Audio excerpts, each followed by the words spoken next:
Liftoff will start in T-minus 10 seconds. 10, 9, 8, 7, 6.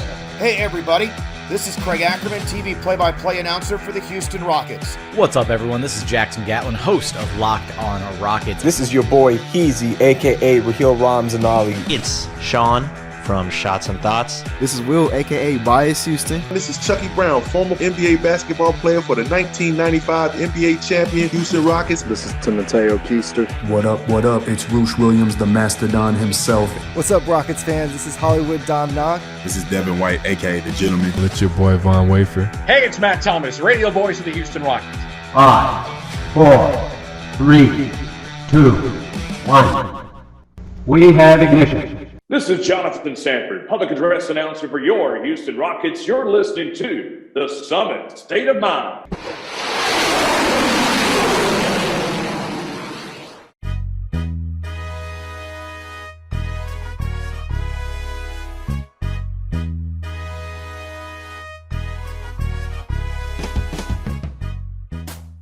What is going on, everyone? You are listening to The Summit State of Mind, the podcast, the dream shakes and step backs, and everything Houston Rockets, presented to you by the Apollo Podcast Network.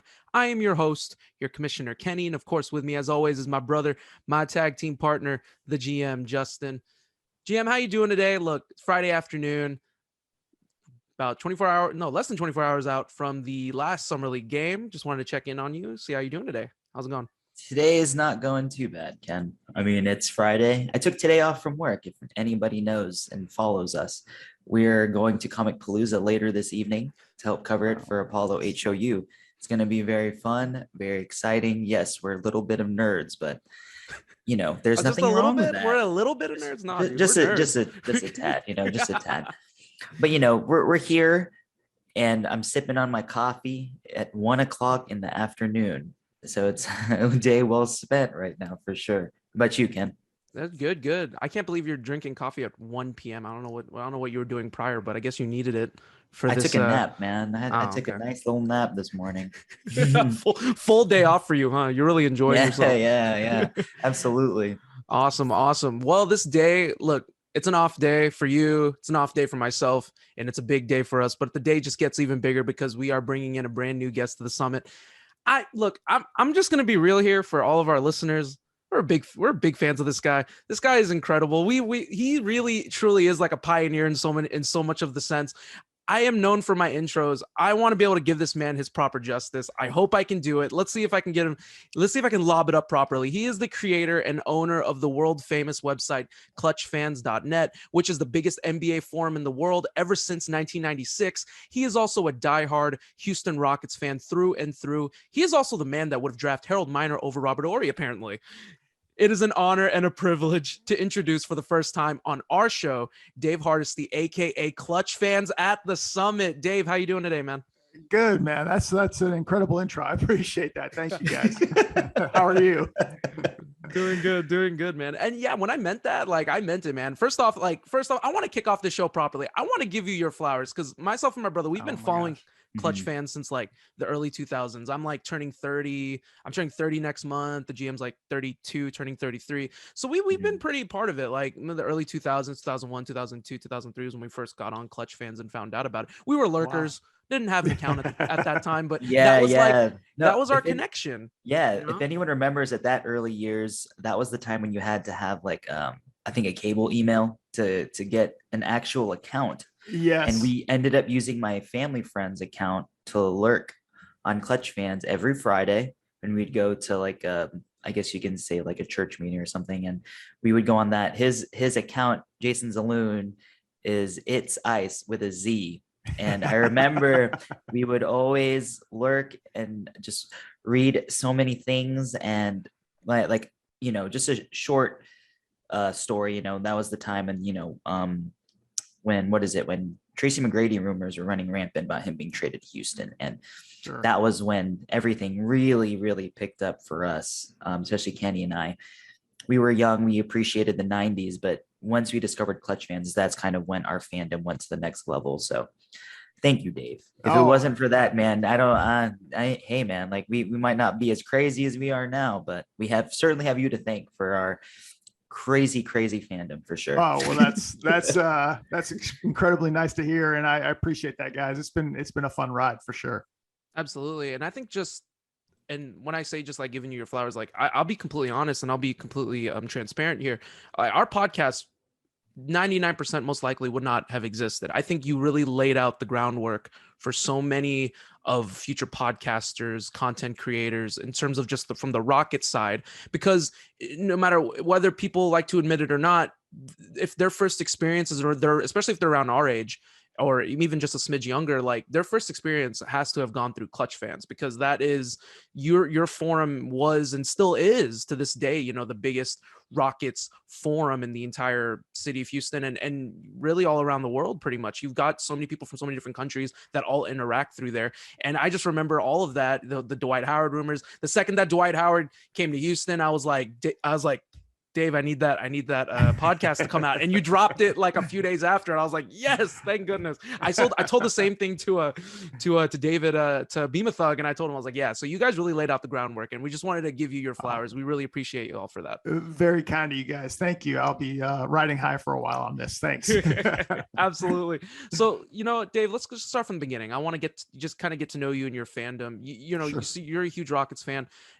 How did this all start? Like, this whole crazy idea of coming up with Clutchfans, like how did that start now anyways? It's interesting as far as the Rockets. When I grew up, it was all Astros and Oilers. Like I have two brothers, one older, one younger. We would just be, I'm going to sound like an old man, but it's going to, like, we would be in his room with a stereo just listening to Milo Hamilton, the Astros. It was Astros. We played baseball growing up, and the Oilers were big. Basketball was like hockey is for me today. Like it was like a distant third. I don't even know if it would classify as third. But when I was really young, Akeem Olajuwon came about on U of H, and we started following U of H basketball just because of Akeem Olajuwon. The Rockets were still kind of just I knew about them, but they weren't like a big deal. When Akeem went to the Rockets, it was just a natural. We started watching the Rockets, fell in love with basketball, and before long, basketball was like my number one favorite fan sport. Loved watching it, loved covering it. So fast forward to the 90s, we were obviously huge into the Rockets, and I went to school in Utah where it was jazz, college in Utah where it was just like Jazzville. And so we would, with a bunch of Rocket fans, we would go to the Rockets Jazz games, and like hundreds of us just like marching in. It was really fun. But we used to do this little newsletter called Clutch City 96. And it would be like, just with our local friends basically talking smack about the Rockets or Jazz and tying it into them and stuff like that. So when the internet started to come about, it was just natural to call it Clutch City 97. And I was just putting up little thoughts about the Rockets. And it was like extremely addictive when suddenly somebody would interact, or the little counter at the bottom of the page would say somebody came to the page or something like that. And it was just done on my fiance, now wife, her college account, because like the internet was so young and raw. Wow. And that's kind of how it came about. There were just like, you couldn't even find like photos of the Rockets back then. And it was just like, a game would happen and I would type up some thoughts and I would just do all this goofy stuff that people just were drawn to. And then the forums came about like a year later. And that's when, everyone had their own voice and started to post things. And so it's been a fun ride. I've enjoyed it. And every step along the way has been kind of a surreal experience. Oh yeah, absolutely. I mean, I love to hear, especially the beginning years of everything that had to do with Clutchfans. I remember, what is it?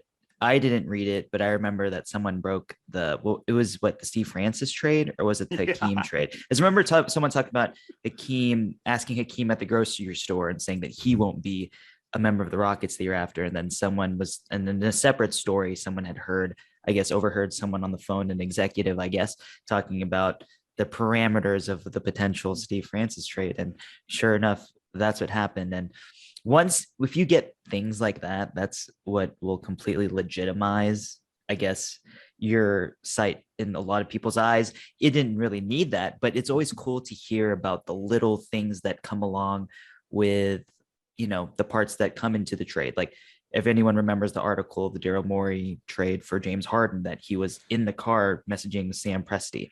It's like those little things that make everything come to light, and it just brings this amazing backstory to such a big deal. You know what I mean? And things like that came around. That's what really drew me as a kid. So those little things always intrigued me. And, you know, obviously why Kenny calls me the GM. So that's just all a part of the influence, you know? Right. Yeah, it's been wild. People remember a lot of those stories. And it's funny because at the time you're not 100% sure, you know, that's what's ended up happening. And then you see it actually unfold and you're like, wow, that person, that forum poster gets this incredible amount of credibility as a result from it. Oh yeah, absolutely. It blows my mind, man. But you know, that's the wonderful thing of the internet. You know, you get to hear things that not many people get to hear. And at that juncture of time, it was still in the infancy. And to have that type of information at your disposal is something that you don't even, you know, to us, it's like secondary now with Twitter. That thing is being information is being pushed out constantly. So at that point in time, it was like a lot more of, I guess you can say, a novelty in that sense. You know what I mean? Absolutely. Yeah. Unbelievable stuff. It's crazy when you think about it, because when I was thinking about that and you were talking about, you know, 96, 97, like, dude, we're working with, it was a dial-up at the time. Absolutely. Tell the people, like, tell the youngins, like, they don't understand that. They don't understand the hard work. You just had to get online, you know? It's true. And when I was in college, I started it when I was doing an internship in Boston, and I was working, and a friend of mine who was a coworker also had basically a server at the exact same spot. He was actually a male cheerleader with the team, and he was trying to do the cheerleading website it was Northeastern College. And so when I went back to school and had to do it, it was like I had no internet connection at home at my apartment. So I had to, like, in the middle of the night, go down to the computer lab on campus, try to sneak in when someone opened the door. And I mean, it was addictive too, like just constantly wanting to update or find something new, and, you know, no phones to checking internet or anything like that. It was just a totally different internet experience. You know, now it's at the range of your own fingertips now, especially with, you know, nowadays.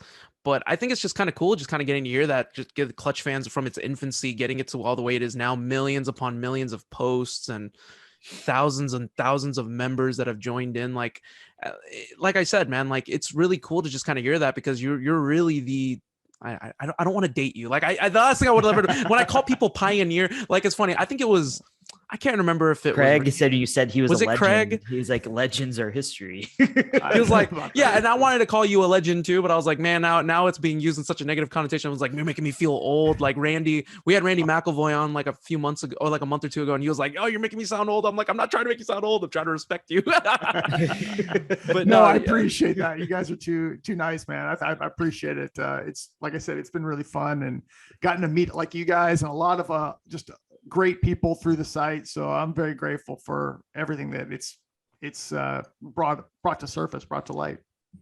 Absolutely. Just super cool stuff seeing with Clutch Fans and whatnot. So, you know, we're fast forwarding through your history now. So once it started really, I guess, because what year would you say, Dave, it really started, like, really blew up? Like, you really found, like people, the saying goes, like, when you're doing podcasting or anything, it's like when you stop looking at the numbers is when you know, like, okay, you made it. It's like you don't need to pay attention to the numbers anymore. It's like, all right, we know what we got. You know what I mean? What year would you say that happened? And did it coincide with anything Rockets related? Like, was it the Steve Francis trade, or was it? Sure.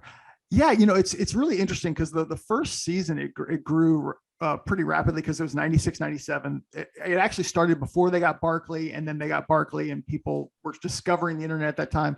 But I think, you know, probably when they got McGrady, and then also when they got Dwight Howard, the whole Dwight Howard thing was absolutely nuts. Like, it was when they got Dwight Howard, just everything was exploding. Everyone looked at Harden and Dwight as like the complete future.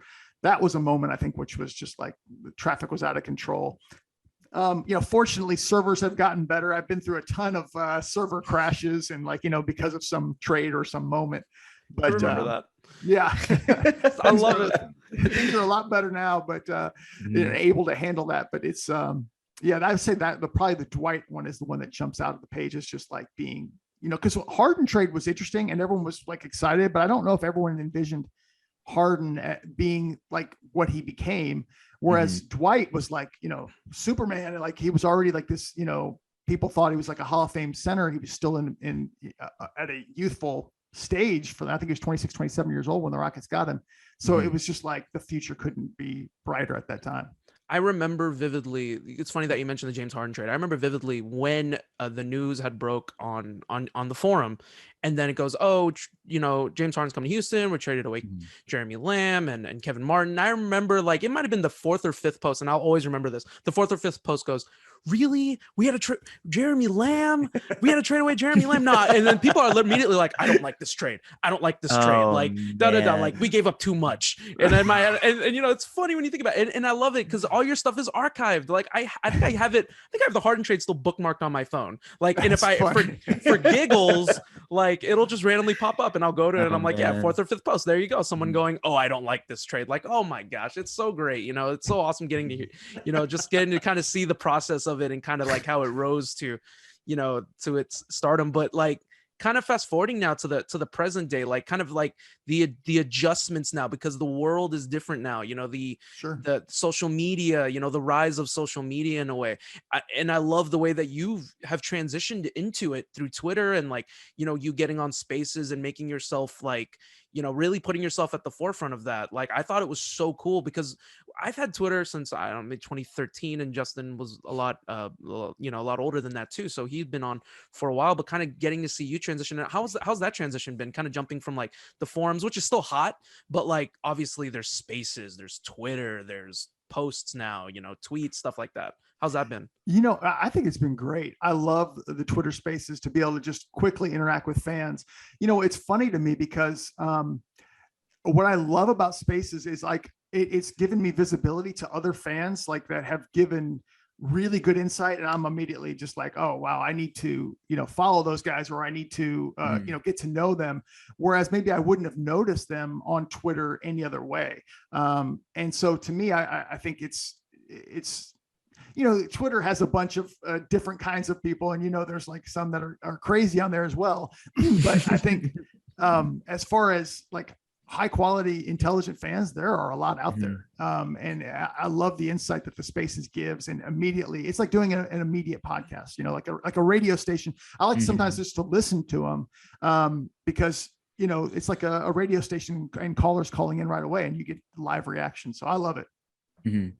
Yeah, I certainly enjoy them too. Like, you never know what you're going to get. You might have that incredulous fan with the outlandish take, but you'll also get the very, very well-researched fan who, I'm not saying that they know what they're talking about, but they put in the time and the research, and they just have a broader understanding of everything that is happening. You get everything in spaces. And the great thing about it is that you get to give normal fans that wouldn't typically have that platform and give them the voice that they feel like that they can express themselves. And with the good and the bad, it's still a wonderful thing because it just gives people the feeling of importance in that sense. I mean, it's important to everyone to be able to speak, not just on sportsmen and everything. And I think it's important for people to be heard. So it's just a wonderful, how can I say, like just a wonderful thing to have on Twitter. And it's, I don't know, man, it's crazy how it's just kind of exploded in that sense, but I'm very happy that it's readily available. Absolutely. Yeah. Absolutely. And I think it's just super cool, kind of like you said, kind of getting the fans to kind of get to know each other and making yourself available. People like you, David, who, we, like I said, people that we've listened to years ago. So I think that's just super cool. And even like people like Ryan Hollins, who randomly will jump on a space or, spaces every now and then, like just things like that. I think it's just super cool to kind of way to like, no matter who's on it. But like I said, you're right. It does come with all the good and it does come with all the bad, unfortunately, in terms of, yes. in terms of like fandom. It really is like, I love it when you say radio. Cause every time I describe spaces and people ask me what spaces, I'm like, it's a radio show on steroids. Like that's really what it is. That's the best way I can describe it to people. I'm like, you're literally balancing hundreds of people. So yeah, and giving your flowers in that sense too. Like I love the spaces that you end up hosting too. Like those are fun. So super informative, you know what I mean? Like you said, and always being of course I got to give it to you. But like, being a sponge and continually soaking in the information, because even though like, we're older, or like I'm older, and there's a younger, and that's been the going trend lately too for Rockets fans, like especially with Twitter really blowing up now. The Rockets fan base has typically gone younger. It's been more of a youth movement now, and which I've noticed. Amazing. Yeah, which is great because now, like, and I'm always telling people this now, I'm like, this is good now because get it going while it's on the ground floor, because once we're competing for titles, or hopefully in the near future, that's when it'll really get the jump on that. So for sure. You know what I mean? Like, so I'm really looking forward to that. But we keep fast forwarding, obviously up to the present day. Let's get to the present day right now. Let's start talking about some Rockets, because this is what we're all. This is the meat and potatoes. This is what we're here for. Of course, yeah. Dave, I heard just as a tiny rumor that you're a pretty big Jabari fan, like myself, like just small rumor. I noticed you were as well. Yeah, just a tiny bit, right? So, we weren't able to, like, we were broadcasting. I remember our draft reaction with Sam and Ali, but obviously, you were able to do your own thing you were at Bima's, right? Were you at Bima Thugs? I was, yeah. Yeah. So how did you feel, when 20 minutes before the draft, man, when they're leaning toward Orlando's leaning towards Banchero. So how did you feel? Like, give us your take on exactly what happened, when it happened, and how you felt. Yeah, it's interesting. I learned, I guess, a little bit about myself, a psychology of myself a little bit, because like I had my hopes crushed. Like it was like maybe the 48 hours after the lottery. Yeah, same. And it's like, it was just like I was like running all these, like Doctor Strange, all these scenarios. And I'm like, every single time it came out to be like, it's going to be Paolo number 3. And like, I got painted as this Paolo hater, and it really wasn't. I had him 4th on my board, but it was like, I love the value of Chet and Jabari, but Jabari was like my number 1. So I just felt like there's just no chance he's coming here. And so I had, I guess, made peace with it. So fast forward to the actual draft day, and this is starting to come out again. Obviously the night before the Vegas odds had shifted, I was contacting people like, is something going on here? And it turns out that it actually was legit.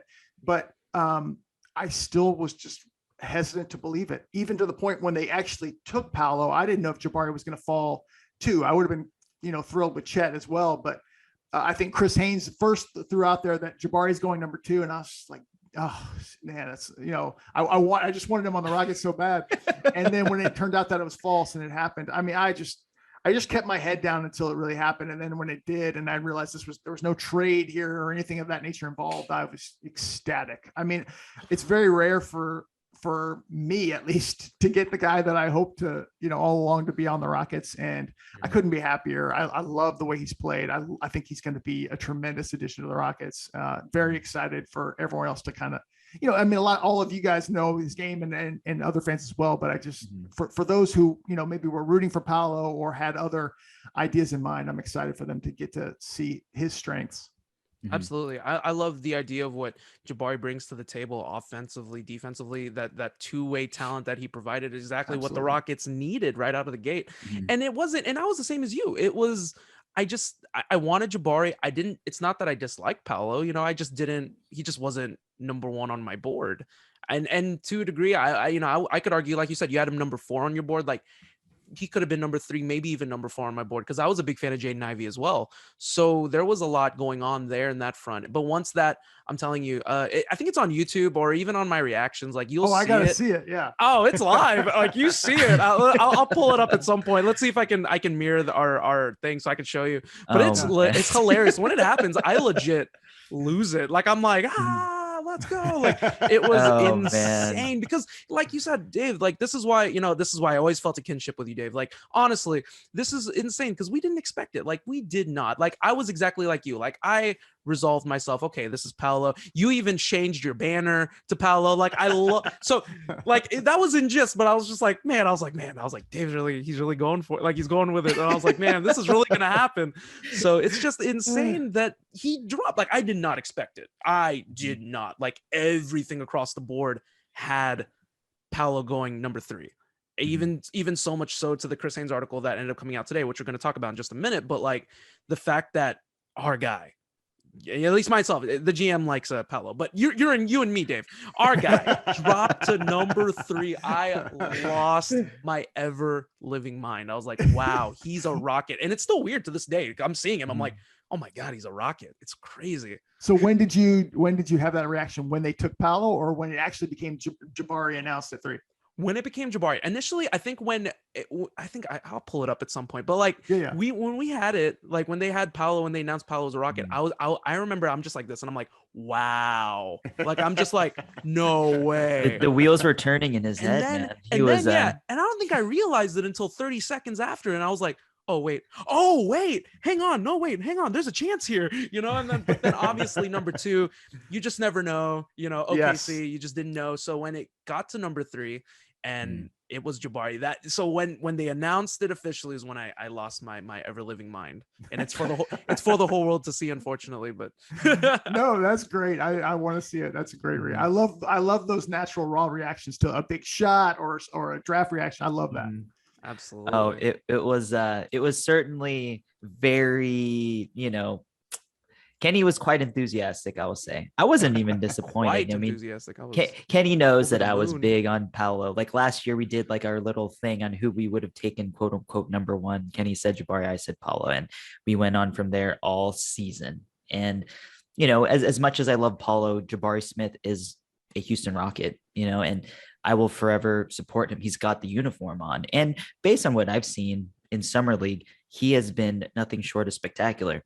Granted, his shooting percentages haven't been as great, but I'm not going to complain because he's taking the right shots. And there are certain points in offensive sets where he's taken some, I wouldn't say ill-advised, but he has to put up the shot when there's no offense. Him in the mid post, he's got a smaller guy on him.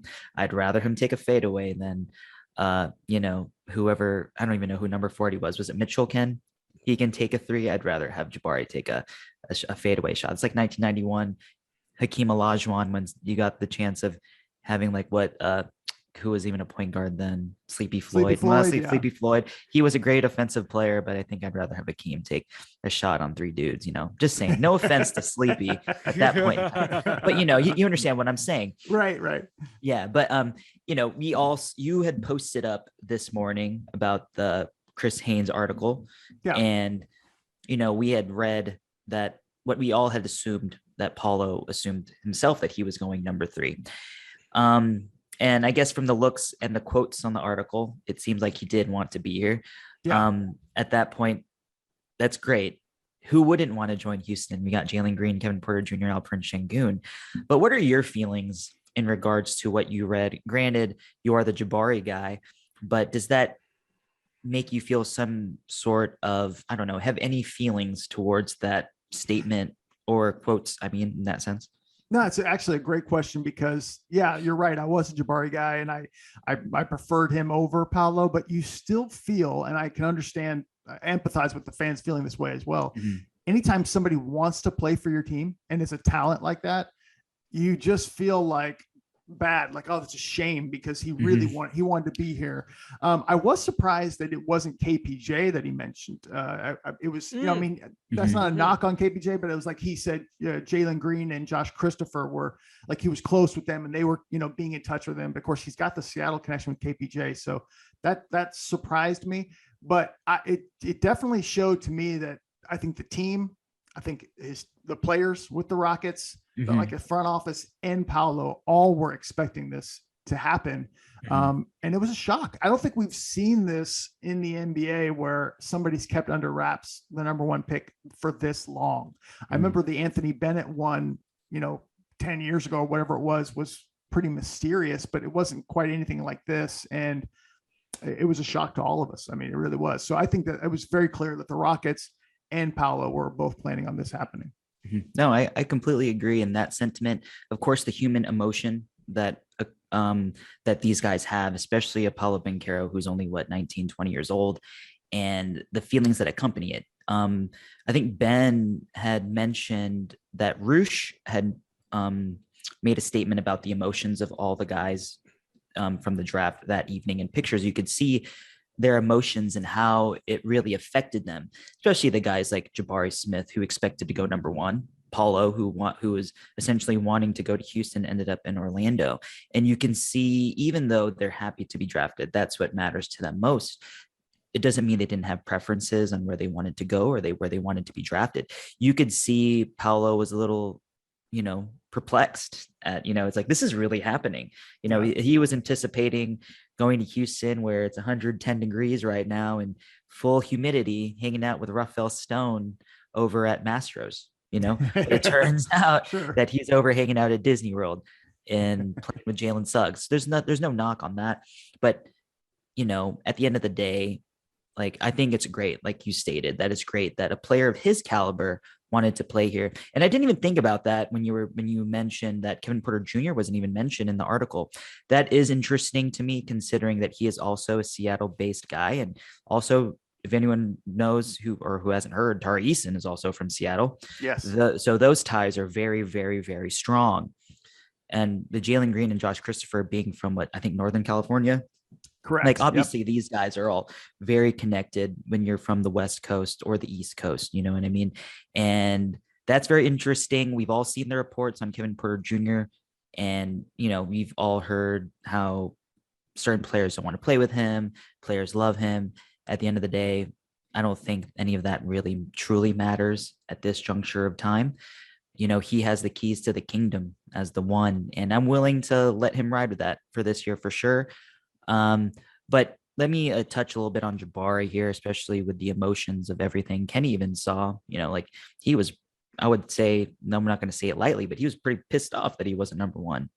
Orlando had wined and dined him and had spoken so highly of him, and then to be, I guess you can say, lied to throughout the whole process that he is going number one, and to drop to number 3, that does a lot for someone's ego. But also at the same time, that sense of humility and that sense of hunger that he will bring to Houston is going to be second to none.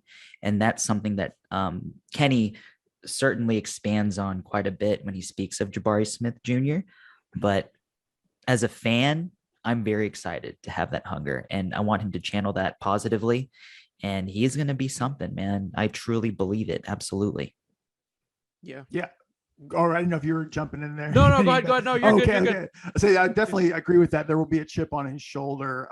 Like you said, humbling. That's I think the right word too, because they were so convinced he wasn't going to Houston, they didn't even work out with the Rockets. And that wasn't a slight on the Rockets. It was just, if it had been mixed around and someone else had been 3, they wouldn't have worked out with that team. So it probably was a shock to him. And, all along, I think these guys are very competitive. I mean, Jalen Green last year wanted to go number 1. He talked about wanting to be, he wanted to live in Detroit. And it really wasn't about Detroit over Houston or anything that people took that to be. It was just about, I want to go number 1. And he's been competing with Cade his whole life. And it's the same way with this class as well. So I think it's a shock to him. And in a way, it's going to be very beneficial, because I think it's going to drive him and fuel him even more. Yeah, and I didn't even think about that initially when he wasn't selected number 1, but you can just see it. And I just love what he provides. Like, he's just right out of the gate. Like, I said this when we were recording the live draft reaction. I was like, right now, you got him, you got Tari, you got 2 guys that are going to exponentially already like improve the defense right out of the gate, like right now, like literally just as they got drafted, just having him on that court. And I know you don't want to overreact to summer league, obviously, but the sample size is really small, but you can already see the way that Jabari is affecting the floor up. I love the fact that even though he's not hitting his jump shots, well, the key for me was always it's a jump shot. If it'll fall or it won't fall. Like, that's typically just how basketball works, but you can affect the game in different ways. And the fact that he didn't put his head down, he kept going. He knew what he needed to do. If he's not hitting his jump shot, then he's going to continue to stay within the flow of the offense, but his defense is still going to be locked in. I just love that, because nowadays you deal with so many of these stars, and I'm not knocking any of these stars, but you're dealing with a lot of these players that a lot of their emotion, drive, sometimes intensity gets stemmed upon whether or not they're scoring on the offensive end. So when it tends to not go your way, I'm not saying a lot of them, but definitely a few of them, that you tend to just kind of fall out of the game. And I love that Jabari does not show that. He shows a steadfast readiness in terms of his offensive play and his defensive play. And I just love what he immediately, once he gets plugged in and gets ready to start, he's just going to be that guy. And I would love for him to come in day one, at the start of the preseason, start a training camp, and already be that commander on the defense, be that quarterback that's already going to be communicating. It looks like he's going to be every bit of that person. But what do you think, though? Yeah, that would be awesome. And I think you spelled it out perfectly, Kenny, because I think you look at it, for me, I considered him having the potential of an elite defender, and yet he actually exceeded my expectations, because I think he's a guy that the way you describe him is something you usually reserve for rim protectors or Draymond Green or Giannis, in that I think he's going to impact the defense in an exponential way, not just who he guards, but I think he's going to impact offensive schemes and structures. I mean, so much of it is based off of screens, getting switches. And if you're confronted with Jabari, your life is questionable at that point. I think he's going to have a major impact on the defense. And I think you also nailed it on the offense. If he's missing open shots, not a concern. If NBA length and speed and quickness is bothering him or altering his shots or blocking his shots, he's unable to get his shots off, that's a concern. But that's not really what was happening here. He's missing shots and looks that I think he in time will make.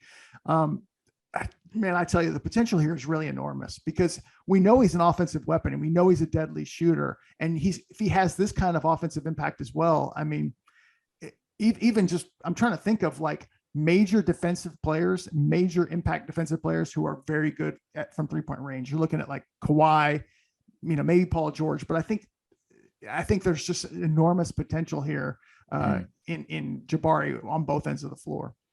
Yeah, there's really their comparisons are usually few and far between in terms of that, just having that length, 6'10". I mean, according to his dad, he's at what, 6'11", 6'10 and a half, or 6'11". He's still growing, right? He's 19. And so I'm like, oh man, you're telling me my guy might be 7 feet before it's all said and done. Oh my goodness. Cause like they're still growing. So the potential is just insane when you think think about it. So yeah, and you probably seen that black and white picture the Rockets shared, right? The one that he's in that lockdown pose, and you're just like, the length, his legs, his arms, you're just like, it's going to be very significant impact on the defensive end of the floor. I play basketball, like me and my brother play basketball, and I'm just thinking about it. I'm like, gosh, if you imagine just taking it up the court and you got this, okay, I got the switch I wanted, and it's Jabari on you, and you see that stance, I'm like, oh my goodness. At that point, I just give up. I'm like, all right, no, you take it. It's 4-on-4 now. Handle it. I can't. The intimidation factor is real. Definitely.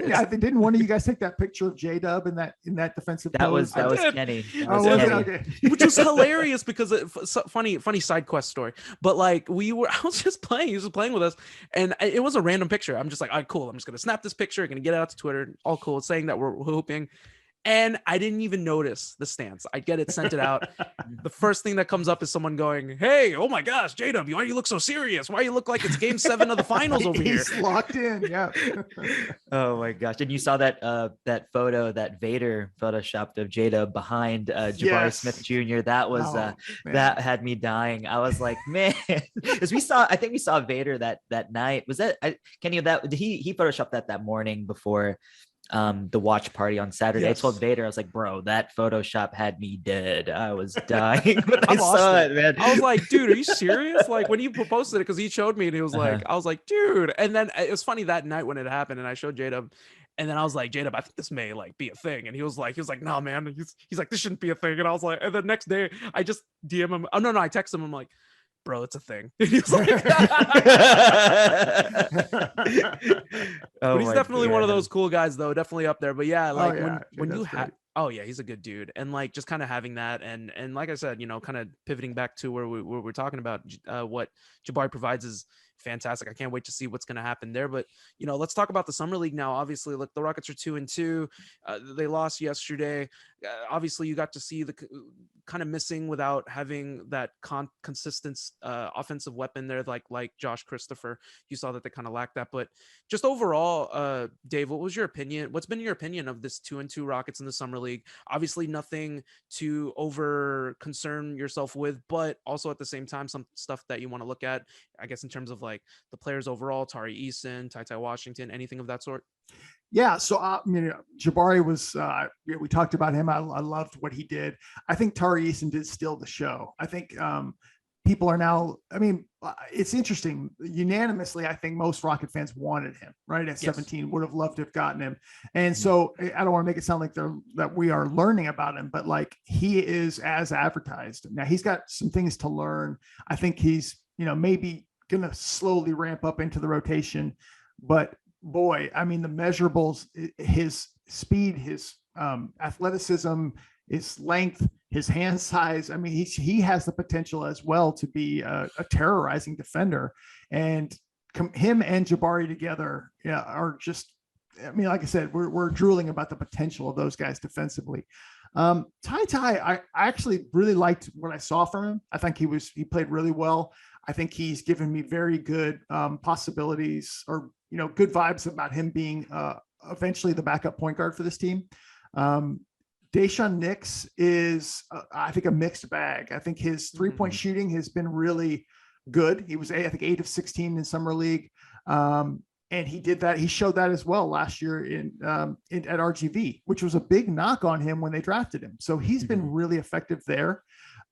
He wasn't, I think the Rockets just in general in summer league played a kind of discombobulated offensive scheme. And oftentimes became, we saw with Josh Christopher heavily, and then Knicks took the fourth game, right? Knicks took the fourth game, but it's just like a lot of, I don't want to say selfish because it just seems that there's a negative connotation with that, but it's just a lot of individual play, a lot of just going, I'm going to take this. Josh Christopher several times drove on 3 defenders with guys wide open. I think Knicks had a few instances in game 4. I really wish that was cleaned up in summer league. I wish they had played a little bit more as a team, because guys like Eason and Jabari thrive in that kind of a setup. And Jabari, you guys remember him at Auburn. He hasn't had this guard play that's just incredibly unselfish guard play, feeding him and making him better. So I want to see more of that. But overall, I thought it was really good. Other than Jabari's shots not falling, I thought Eason, Ty, and Jabari all looked really good, and very excited about all 3. No, I totally agree with your takes there, especially in regards to Tari. Like, just the way he's played, he's surpassed everything that I've anticipated in regards to his defensive intensity. As much as he's been advertised as that kind of player, like, you can see that he brings a certain energy on the defensive end that translates on the offensive end for these guys. And if we were to talk about Daishen Nix a little bit as well, like, he was someone that I definitely had interest in. I was definitely intrigued with him when he was in RGV, and see his numbers just improve throughout the season, and especially his free throw struggles that started and then he finished off fairly well.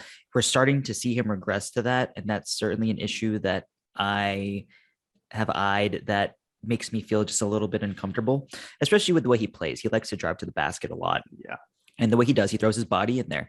He's going to get fouled quite a bit. But if you're not shooting the free throw really well, man, we don't need you to be like a Ben Simmons type where you're passing out of, you get the ball right there. It's like, don't get it to me, And I think that can mess with his psyche. But at the same time, like you stated, 3-point shooting is there.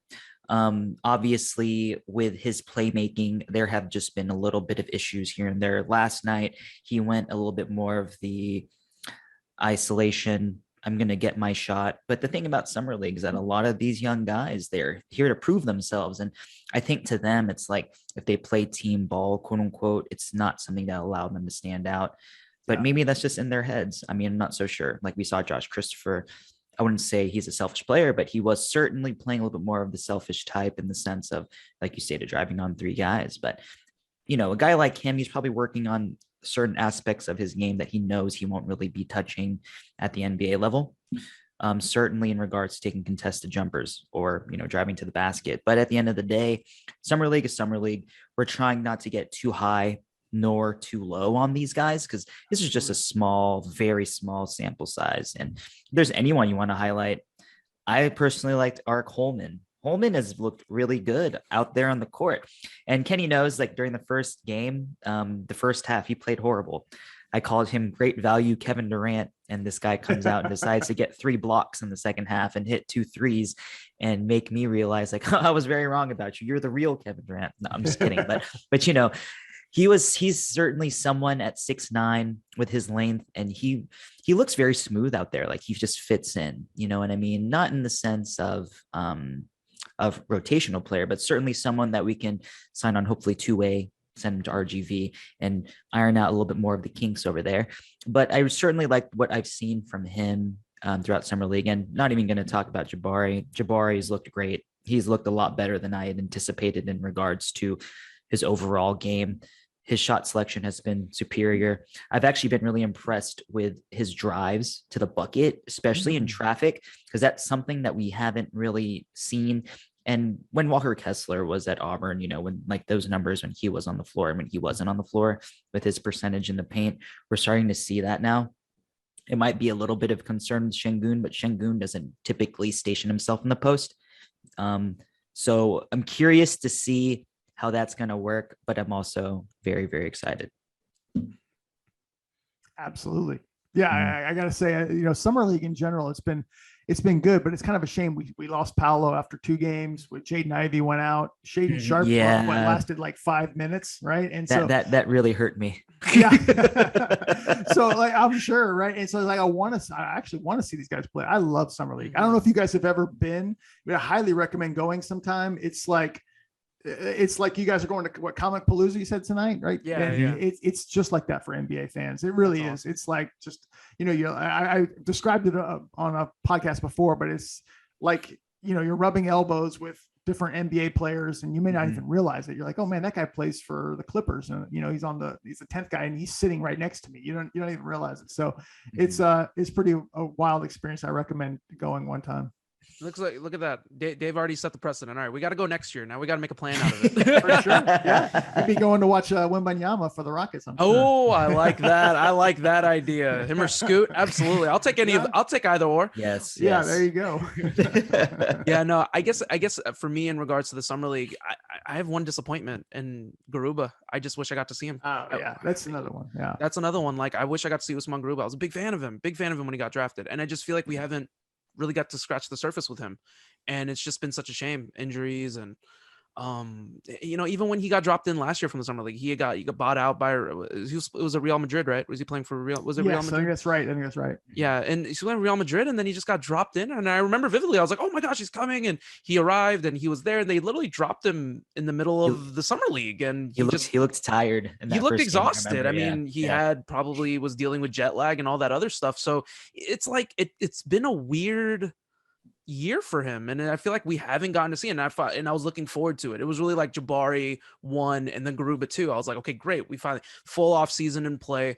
He's here, he's working out, he's with the team. Like I finally get to see him like in his element now, no nervousness, like he's coming in now, he knows what to do. And then the injury came out, and I'm just like, man, like and so it's almost like I know we're going to see him play, but it's just kind of like, it's just another disappointment. I just wish I got to see him because I'm such a big fan of his and his ability to defend. I'm such a, once you get to know me, Dave, you'll know, like, I just love defense. I thrive on it. Like, even awesome. I love it. And I really believe it's almost like a lost art in today's game. Yes. Pride yourself in that, you know, in that gritty, tough defense. That's why I really equate Jabari as such an old school type talent, you know, to be able to pride yourself in that. You just don't see that anymore, you know, that's just not a thing. So the fact that Garuba, another person that also prided himself really well in defense and did so good in the World Games last year, to not be able to touch the floor in Summer League, it's just another disappointment. So I hope that whatever he has can go away and he can heal properly, and hopefully by training camp. But yeah, like the idea of Holman, and there's going to be other centers that are going to be knocking on the door. I would hate for Garuba to lose this spot, you know what I mean? Because this is pretty much would you agree, Dave? Would this be his spot to lose, like as the backup? Like, would this be his spot to lose? I think so right now. I want to see if actually they kind of shift. They go with, you know, some of Smith at center, Jabari at center, and some of Tari at 4, just for stretches and to fill some of that gap. But yeah, Garuba should be playing big minutes. I mean, I'm sorry, not heavy minutes. I mean, just like playing minutes as the 5 in a backup role. And it's like you said, it's just been such a bizarre one injury after the other. And it's just unfortunate because, you know, he's a guy who's going to need a lot of reps. He's got a lot of catching up to do to be considered this you know, top prospect for the Rockets. And, you know, next year they're adding 2 more picks, at least currently. and there's kind of not much room at the end as it is. So he's got a lot of catching up to do to sort of prove himself as like this guy's too valuable. And I will say as well, I know the Rockets share this view. Centers are being viewed more and more in the league, kind of like running backs in the NFL, where it's like you don't interchangeable. Yeah, you don't take them at the top pick of the draft. I mean, Wembanyama's an exception to the rule, but you take them later. You get them later in the draft. You can find backup centers, and so Garuba's going to have to show a lot to prove that that's his spot. And hopefully he knock on wood, it stays healthy this year and can show that. I'll say this, like the big positive I'll give him is at least he got bought out in game year. Do you remember the whole Sergio Llull fiasco? I mean, my man still hasn't been a Rocket. Yes. So it's like, that man still hasn't touched I don't even know if he's he's not technically under contract anymore, but I remember he was forever the unicorn. Like, okay, we're going to get Sergio Llull next year. And I remember we're on Clutchfans, same thing. Is Sergio Llull coming next year? Oh, he's going to look really great next to Harden. Like, it's like stuff like that, It's so funny. It was 1 year they actually had an agreement with him to come over for the MLE. Yes, 1 year, and I think he pulled out of that deal, and it never happened ever since. I think it was. I had to go back and look at the year, but I remember actually Daryl talking with the agent afterwards, pretty upset, like that they were backing out of that deal. But they could never get him to come over, and he had potential to be sort of this it factor type of guard, and just he had that charisma. He had this, like you're right. He had this it factor to him. He played so well, and just his style of play, he was very dynamic, and him alongside James at that point in time would have been just dynamite, man. Yes, it would have been fun. Yeah, because I mean, Şengün, right? Kind of like equate him kind of like Şengün, the way Şengün plays with that it factor. Like there's just a little something extra to his game, Yeah, like you didn't look at him like, oh, he's got all the athleticism or anything like that, but he seemed to hit the big shot. He seemed to get by guys and make the right play. So it was there was something about him. But we'll never know. It's unfortunate they couldn't get him to come over. It's a damn shame. Okay, let's see if I can get share the screen with you all, so I can get the so let's see if we can get this going. So you can at least see my reaction, my nonsensical reaction here. Let's see. Okay, I don't know why they need me to give my password. Hang on. Oh, geez. Okay. This was a. Oh, okay, great. All right, so we're here. Okay, let's see. Orlando. Can y'all hear that? Yeah. Oh, wow. Wow. No. Oh, man. So that was the The world Banchero has been pickup. flipped upside down. Okay, so now we know. Now we know. Paolo's off. They just drafted him. Okay, so this is Jabari. That is awesome. Ladies and gentlemen, Jabari Smith is a Houston Rocket. Wow. Yeah. The happiness in this man's voice. Guy. The propaganda that you've been pushing all year for you to get your guy. This is what you call like the ultimate Cinderella story right here. Spoken into existence. Like spoken into existence, man. You have no idea. Now you're right. And I want to Oh my god! Okay, now it's just repeating. Now it's just repeating. But yeah, so that was pretty much it, man. Like it was such an experience. That was super cool. Kind of just getting to see that live, and I was like, okay, cool. Now it's entailed forever. It's in the universe now. Now everyone can see it. That's incredible, man. Yeah, the live reaction's perfect. Oh yeah, no, I loved it. I loved it. So I just kind of wanted to share that with you at the very least. But let's talk about the future now. What we're looking forward to. Last couple questions here. What are we looking forward to this coming season, Dave? Like what is the most, like, obviously we're not thinking championship. I don't even know if we're thinking play-in at this point, but what are you looking forward to the most this upcoming season with Jabari and Jalen and all those other players? So I think there's a lot of storylines. One is, KPJ, starting point guard. This is his year. He's got to be incident free. He's got to step up his game. He's got to show that he's like the leader on the floor, not just this scoring kind of combo guard, but he's going to play a true floor general point guard role. That's, I think, one big thing I want to look for. The chemistry between Jabari and Jalen, on and off the floor. I want to see those guys, because those guys, I think, are, they basically are very similar in their mindset. They want to win. They want to get better. They have a strong drive, a work ethic. I'm not concerned about either one of them, but together I want to see them have some synergy and like be be better than just the two of them together, like, better than some of their parts. So I think that's something I'll be looking for, how they play together, how they play off of each other. Şengün is the starting center, big storyline, right? Like, I think this is a big, even though he's only 19, 20 years old. It's like, baby. Yeah, he really is a baby, but it's still like, I think you're going to see data this year with him starting and with Jabari. And then when they take him off the floor, Jabari maybe even switching over to 5. If the data is significantly higher, that'll be something to watch for. If it's significantly better with him off the floor. Defensively, I love Şengün, but defensively, I think this is the question to watch for him. And of course, Jalen just taking that next step, like showing that, mid-February on last year was no fluke, and he's going to continue to progress and get more and more comfortable. The game has slowed down for him. I think those are the big things I'm looking for. And also a defensive scheme from the current assistant coaches. Yes. Just something that's, taking the personnel and saying, we're going to be able to succeed with this. That is the next step as well. I want to see what they do defensively.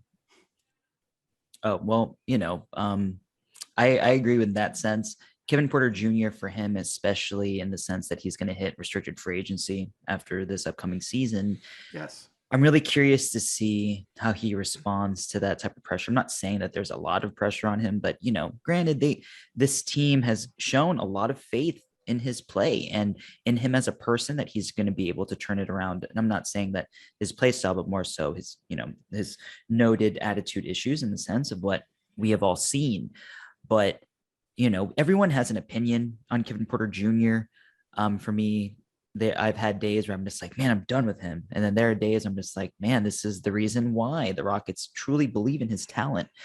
But as the season goes, I'm just curious to see how I want to see these guards, their chemistry, like you stated, like not just Jalen, but Kevin Porter Jr. with Jabari Smith. I want to see a lot more of these pick and roll, pick and pop movements, getting Jabari in his spots. And if Kevin Porter Jr. is as good of a point guard as he believes, then there will be a lot of openings for a guy like Jabari Smith Jr., especially off these pick and pops. I'm really curious to see that. I want him to not look for, how can I say this? I don't need him to improve his assist numbers. It's more about bringing down the turnovers. That's all it is for me. The higher the assist to turnover ratio is, the better for him. That's all I care about. And for Jalen, man, like if he can get to 20, 23, 25 points a game this year, I'll be very happy. I want to see him on that Anthony Edwards trajectory. Yeah. That is something that I'm going to really keep an eye on, because Anthony Edwards has kind of the blueprint for what we want to see from Jalen Green. And like you say, like I was gonna say Paulo. I mean, Alperen Şengün. Yeah. At center, Jabari Smith is the perfect fit next to him. We've seen a lot of Jabari Smith help from the weak side on the defensive end, and that's something that we're going to be really keying on and seeing, especially with the help with LP. You know what I mean, and what he might need on the strong side. So we'll see how that goes. I'm really curious to see how Josh Christopher turns it up as well. Last year we didn't have much of expectation for him. So this year there are certainly expectations to see how he can be as the combo guard. He can guard 1 through 3 and play 1 through 3 as well. He does have good vision, but he hasn't really showcased that much in the summer league. But I'm curious to see what kind of uptick his play does, or his play will be with the upcoming season. I'm also curious to see how Silas, I know he ran like a really basic offense last year. I'm really curious to see some more nuances on the offensive end. And I really want to see some new wrinkles, because not just the players, but Silas is also on, I guess you can say, a warm seat currently. Big year for him. Yep. Yeah. They're not going to lame duck him. He does have the 4th year, but you can already see, like, if things go terribly wrong, then highly unlikely he'll be here for year 4. I want the man to succeed. I just want to see some form of progression in that sense. The defense will come. Lionel Hollins back there, but it's the offensive end that I'm really curious to see, because Silas really needs to turn it up, in that sense, in my opinion. Yeah, no, Oh, absolutely. Sorry. No, I was gonna let you talk, but yeah, no. Like, I just wanted to, like, I guess, to chime in on that as well. Like, just kind of figuring out like everything and all the storylines. I think you touched up on it. The Kevin Porter Jr. obviously a big thing. Another big storyline that comes to mind for me is the gluttony of forwards. Just how, KJ Martin's still a Rocket right now. Jayshawn Tate got re-signed, and you got Tari knocking on the door, and Jabari here, and there's so many, there's a gluttony now of these forwards that you got to try to figure it out. Eric Gordon's still a Rocket, we don't know where they're going to be by October, but you just never know. But as of right now, these are all guys that are still Rockets, and they all can play the three, and not EG, but obviously some of them can play the three and the four. So there's a gluttony of these spots and these players in the rotation. Established players like Jayshawn and KJ, and then you got Tari Easton knocking on the door ready. And so I'm curious to see how Silas is going to handle these minutes and how he's going to handle the rotations. I am assuming Jayshawn's going to start. There's no way, like I've been saying, there's just no way you re-sign him to this contract for him to come off the bench. At least to start the season, he'll start. Tari Eason obviously is going to be, a lot of people are going to want to see him start.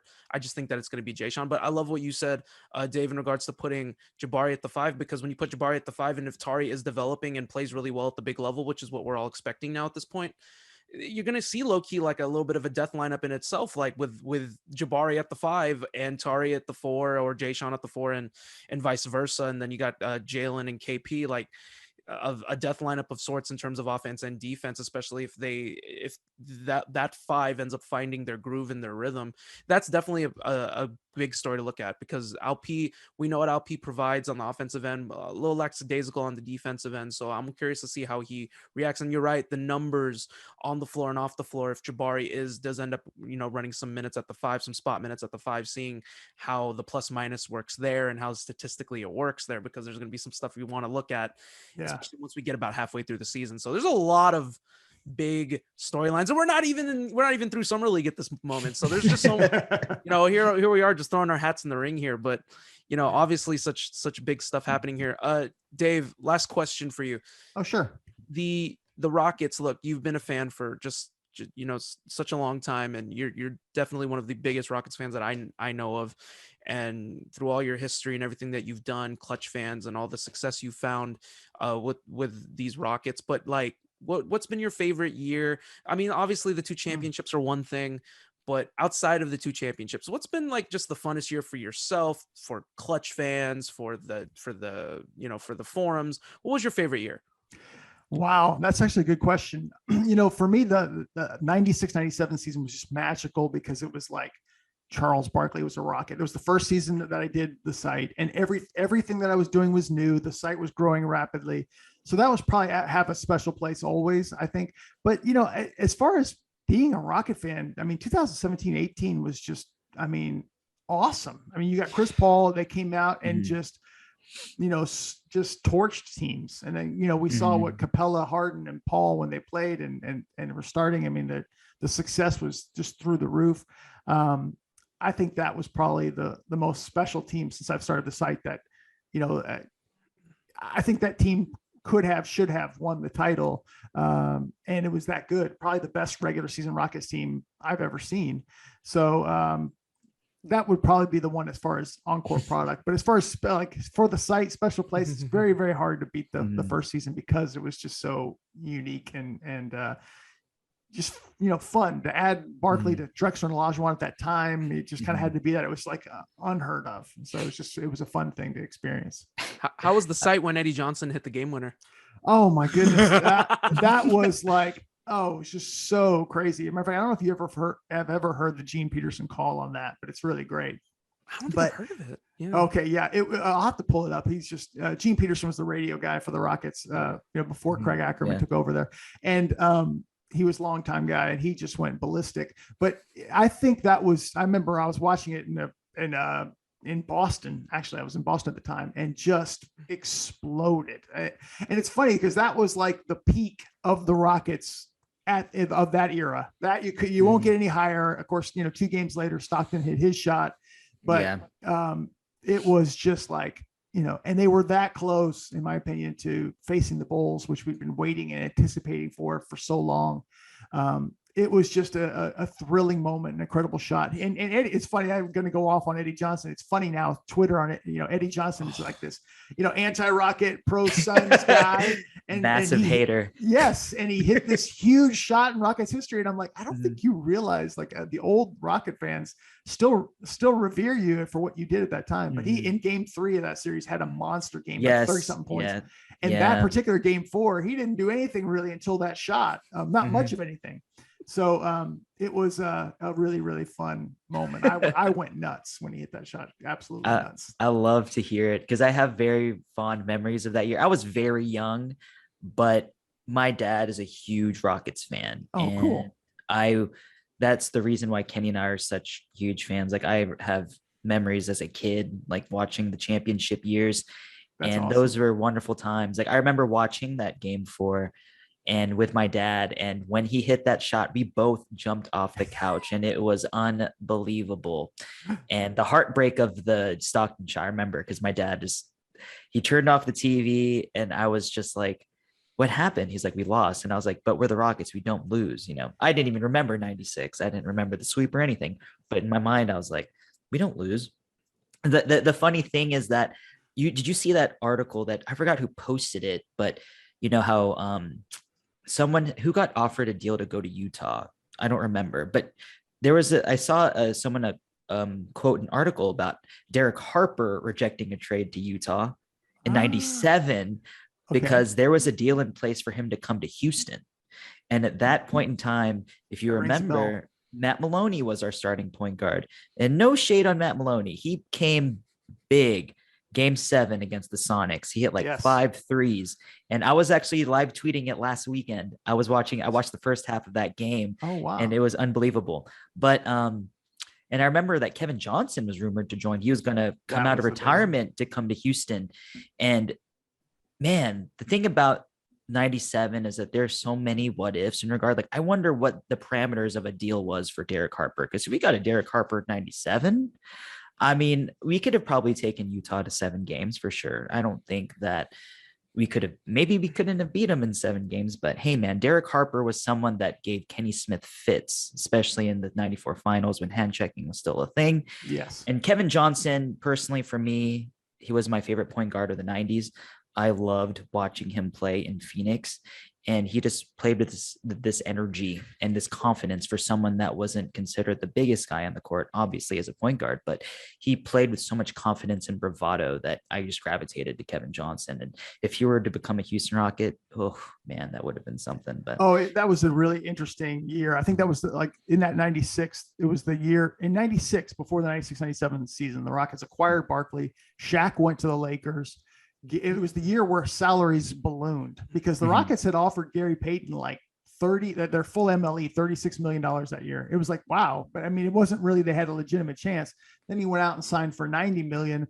And all along it was like, how do they get a point guard? They signed Brent Price, but it didn't really, he was injured and it didn't really pan out. The Kevin Johnson stuff was there the whole time. And just the rumors anyway. And it'd be interesting. That'd be a cool, dig back into there and see what actually happened. I mean, maybe get the story from Charles or from KJ. Why not? Yeah. But that would have been a really interesting what if. Absolutely. That's the only downside about the Rockets. I get so many what if scenarios, and gosh. You know what I mean? Yes. It's just heartbreak Houston. I always hear that. That's always a saying. It's like, oh my gosh, come on guys. And then 2018, obviously I loved it. Yeah. And I guess just chiming on that before we go home. Yeah. 2018 Rockets it was something different. And everyone knew there was just a little something in the air. And if they, that hamstring doesn't happen, and if they beat the Warriors with KD and that fully stacked lineup, I mean, it's like, you'll never be able to top that. I mean, it'd be one of the greatest accomplishments ever. And I think they go on and beat the Cavs. I really do. I don't think that LeBron would have really put up, that team would have put up much of a challenge. Just the worst timed injury to go up 3-2. And it's just unfortunate. It's all around. Yeah, definitely. But definitely a magical year though. Definitely. I got outside of the 2 titles easily for myself, us being adults at this point and just getting to enjoy it. And the whole Chris Paul ride, that was, man, it was just It was so much fun. I remember a lot of people were doubting. There were people doubting that were like, "Oh, is this gonna work?" And myself and Justin were always saying the same thing. We're like, if these two want to make it work, they're gonna make it work. It'll And happen. Absolutely. Mm-hmm. That's just it. Chris Paul is so good on or off the ball that like you had 48 minutes at all times of just ruthless on ball ability, and the fact that when they played together, Harden and Paul could knock down threes, defend. I mean, it was just it was unbelievable lineup that they ran out there. That just, basically the Suns have kind of copied that model. So. Absolutely. Basically, they definitely have. I've even brought up scenarios where I was like, the Phoenix in 2022 versus the Rockets in 2018, which is the better team. And I'll talk to my friends about it. I don't really bring it up with on like Twitter or anything like that, but I've brought up that scenario. And then we do the matchups. Okay, Ayton versus Capella, Chris Paul obviously younger Chris Paul versus this Chris Paul, Devin Booker versus the MVP Harden. And let's like trying to figure out which is the better team. I still believe the Rockets are the better team, just because that team and that's me being a homer, but just seems seamlessly. I'm with you. Right? No, seriously. Yeah. Seamlessly just fitting perfect, and that team was so incredible and so fun to watch, and such an unfortunately short ride. That's really what it was. Absolutely. Because there's a firm belief, and Chris Paul to this day, even he'll go on podcasts, like he goes on JJ Redick's podcast and say, yeah, this team was probably my favorite team like of all time. Like he still says it, like, and he's still a shame. Yes, he glowingly speaks of this team despite the way he exited, everything that happened. Despite crazy, it blows my mind that they could not. I mean, we could go on, I'm sure, on that all day, but like that they could not sit these two down and resolve that and end up making a trade that the Rockets really haven't even paid for. I mean, they've paid significantly, but they still have to pay, these picks that are coming up. It's just unfortunate because Russ has his strengths and everything, but anyone could have told you he doesn't have any of the off-ball abilities of Chris Paul. He doesn't have the defensive abilities of Chris Paul. He doesn't have so many qualities that Chris Paul brings. And I know, he was struggling a little bit at that time. It was just before he went plant-based, but it's just one of those things where, man, what were they thinking?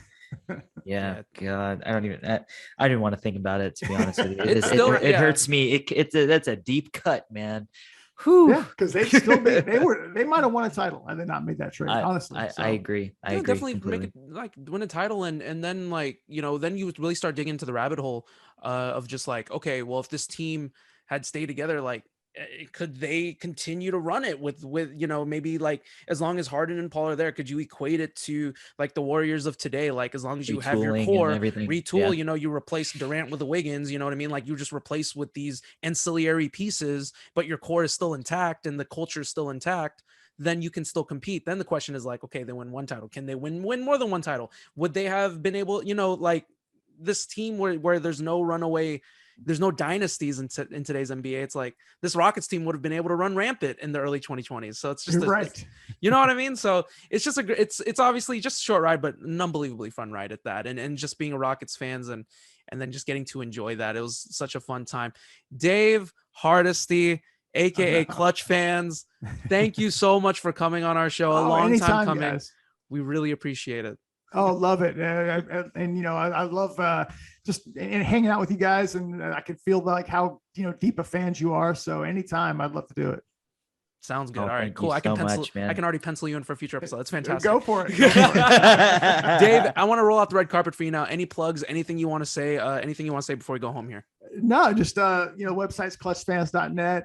We've been doing shirts lately, just like Rockets themed shirts. Those, so, yes. So that's been fun. And it's just, you can find everything at clutchfans.net that I do. You just remind me I need to buy that Jalen and Jabari shirt. I'm probably gonna do that right after this. I gotta get that though. Is it the We Got Next? That is such a sick shirt. Oh, that is such a sick shirt. I love it. So Dave Hardisty, aka Clutchfans, at the summit once again. He returned to the summit finally after the summit. What was last year of the summit? 2003. Well, that's Compact Center. Well, that was Compact Center. Oh, so it was correct. 98, 99 maybe. I don't remember. Oh, I think that's around. I want to say 98. I think it was Compact Center when the. Yeah, that's actually a good question. I gotta go back and check. But I remember Charles mentioned it, but I don't remember what year it was. I think it was Compact Center when he played here. Yeah, I don't think they called it the Summit when Charles Barkley played here. So I would think 96 or later, but I'd have to go back and check, to be honest. Sounds good. Well, bottom line, Dave returns to the summit for the first time in over 20 years. So, Dave, thank you so much for coming on, man. We really appreciate it. Thank you. Thank you, guys.